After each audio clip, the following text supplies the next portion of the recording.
Five Nights at Freddy's 2 movie is going to be coming out very, very soon, leaving us only a small amount of time left to analyze it.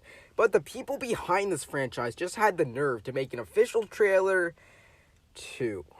Meaning we can see new points of view, new lore, and new aspects of the trailer we couldn't see before.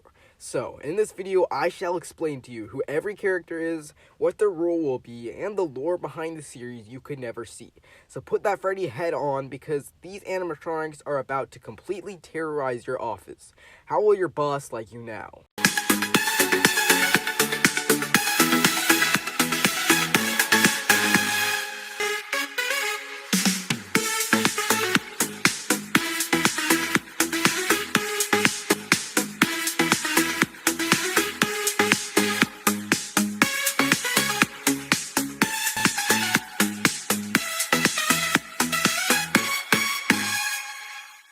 Hello theorists, and welcome back to Investigative Game Speculation, where today I will explain the full timeline, every character, and how I think the Fnaf movies will end. So, let's start speculating on this movie, and let's begin. So, with the Five Nights at Freddy's movie, or with just literature and pop culture just in general, where there is a movie version of something and a book version of something. In one of these versions, a character, person, place, event, or death is often traded out. For example, let's say a movie character lives in a movie but dies in the book. That's a classic example. This is called adaptation deviation. Now, I believe that certain characters in the film might be stand-ins for certain ones in the game. I believe this kind of thing is for Abby, Garrett, Vanessa, and Henry, who is going to be in the second film. There has been a lot of debate over who Golden Freddy and Puppet are going to be, with some saying Garrett is Puppet, some saying Garrett is Crying Child, and some saying Charlie is Puppet. But here's the theory that I agree with most, with added elements of my own. I believe that the girl we see screaming on the stage is Charlotte Emily, and most people believe this too. And the young boy that is Charlotte is Sammy Emily, her twin brother. But here's where things conflict. In the games, Charlotte actually dies before Sammy, and it's implied that Sammy actually lives and goes with his mother where he never returns. However, right now we see Sammy in Charlie's arms, presumably dead. But if the films are going to follow the games, that would mean that Sammy isn't actually dead. It is almost confirmed that Charlie is indeed murdered, as we see this character who's playing Henry Emily stating that his daughter had died. But he never says anything at all about his son, and to be fair, if we look at this shot carefully enough, Sammy doesn't actually look completely dead. It kind of looks like his eyes are peeled, so it's very confusing and hard to tell. In the trailer, I believe that Charlie saves Sammy right before she dies. But then the question is, how did she die? We see her alive, screaming, and then she drops to her knees, implying that maybe she died. And that just makes it all more confusing.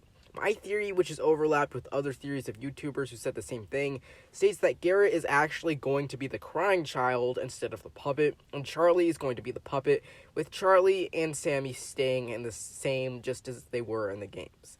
The blonde kid will possess Golden Freddy just as he did, and he will be attempting to get revenge on William Afton so that the spirits can rest in peace. Charlie will be doing the same thing, as she was murdered by William Afton. So now that we have this part of the climax of the movie solved, Henry, Mike, and Vanessa working together to solve the murders and stop William Afton, Golden Freddy and Charlie's spirit trying to get revenge on William Afton, Abby trying to save her friends, and William Afton actively pursuing the main cast, we still have more questions than answers. One of those questions is towards a particular person in the lore of the second FNAF game, and that person is Jeremy Fitzgerald. It's widely believed he was the victim of the bite of 87 in the game's lore, and he was the solo security guard. But actually, this makes perfect sense for the movie. In the trailer, we see this man with glasses be dragged by Toyshika and literally put inside her jaw, which completely matches the definition of the bite of 87, as many people speculate that Toyshika was indeed responsible for Jeremy Fitzgerald's death in the video games. So, in the movies, Jeremy dies and Mike Schmidt takes over as security guard, as we see him doing in The Office. So, for a timeline, I am thinking that it goes something like this. Mike, Vanessa, and Abby are living semi-normal lives. Mike and Vanessa are hanging out, maybe going on a date. Abby is at school, but the thought of her friends still lingers in her mind. But that is when the new franchise location of Freddy Fazbear's Pizza comes out. back to life in a new area, and Abby is asked if she is ever going to go back to Freddy's. To Freddy's, I mean? He goes back and sees new animatronics, new lore, and a whole new world. Meanwhile, on Mike and Vanessa's side, Mike and Vanessa are together at a restaurant, definitely not Freddy's, just kind of chilling and talking about what's on their mind. That's when Freddy's crosses their minds, and Vanessa tells Mike that she has been having bad dreams. Mike knows it is her dad, and Vanessa tells her what she keeps seeing, all of it being the same. Mike and Vanessa come back home to find Abby missing, and Mike discovers that his sister has gone to the newest pizzaplex that just opened, the quote-unquote new and improved Freddy Fazbear's Pizza. In a state of panic, they want to find their sister, but also know going there is dangerous, so they get some help from a man named Henry Emily. Mike and Vanessa talk to him, and he mentions that his daughter was murdered at the pizzeria, saving his son Sammy, who went to live with his mother. Mike and Vanessa will find Abby, glad she is safe, but will soon find out that animatronics are roaming around the world and are everywhere, and Mike is desperate to protect both Vanessa and Abby.